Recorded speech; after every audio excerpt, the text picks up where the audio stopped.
So why do so many female teachers have sex with their male students? I saw another article about it the other day, and it's obviously much more common these days than it used to be.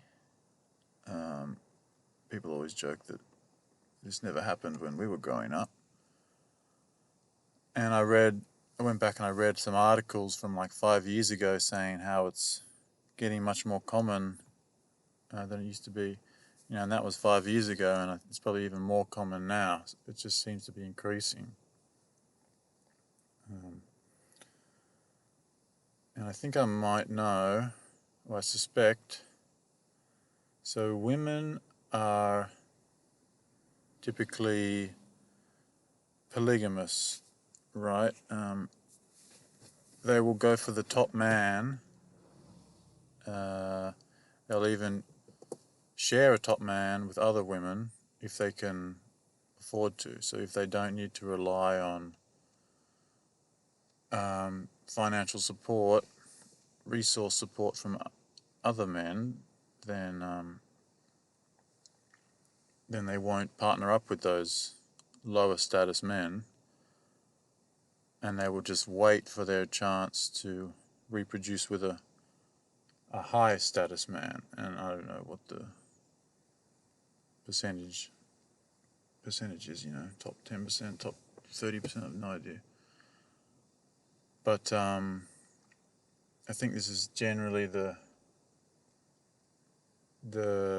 sort of natural state, you could maybe say, and that women will do this if they can get away with it. And in this current climate where they can support themselves without a man, that's pretty much what they are doing.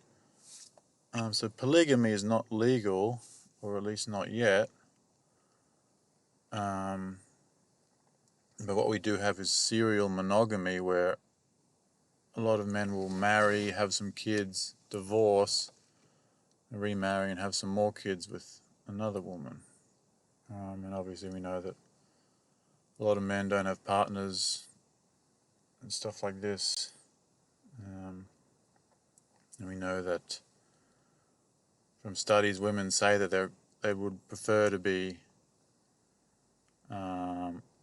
the second or third or fourth wife of billionaires, rather than have exclusive access to a lower status man.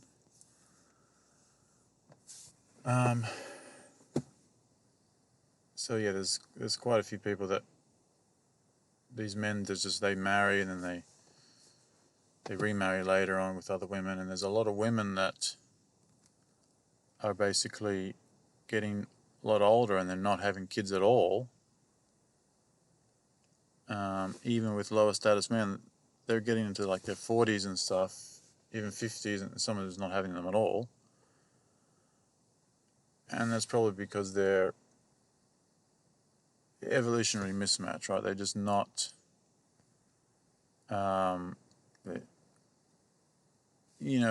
the ancestral past, if they took this strategy where they just waited and waited for a top tier man, eventually they would have had a child at some point, like no matter what.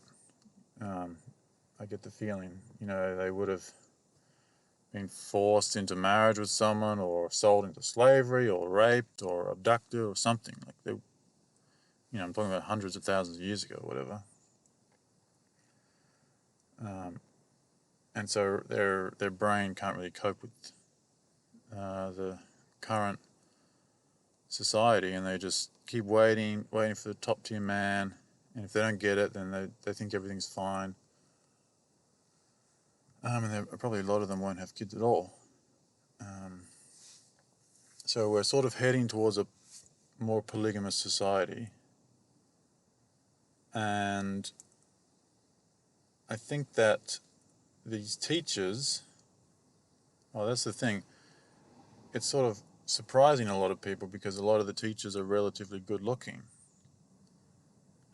Much better looking than what you might expect from sex offenders for children, And I think that these female teachers, they're just, they have high standards, right? Like a lot of women, they're waiting for the top tier man, and they can't get one. They can't get one that's up to their standards, or you know, and so instead of getting a 30-year-old top tier man or a 40-year-old or 25-year-old, they're around these students every day, and that sort of becomes their world. And then they see this one student who's like popular and confident, socially dominant, and someone who might be a top tier male in 5 or 10 years,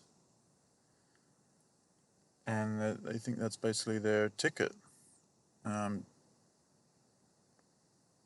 And you know that's better to them, they think, than a low status male who's of age.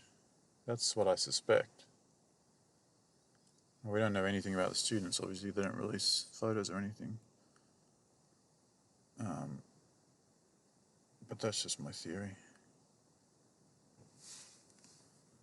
That's all.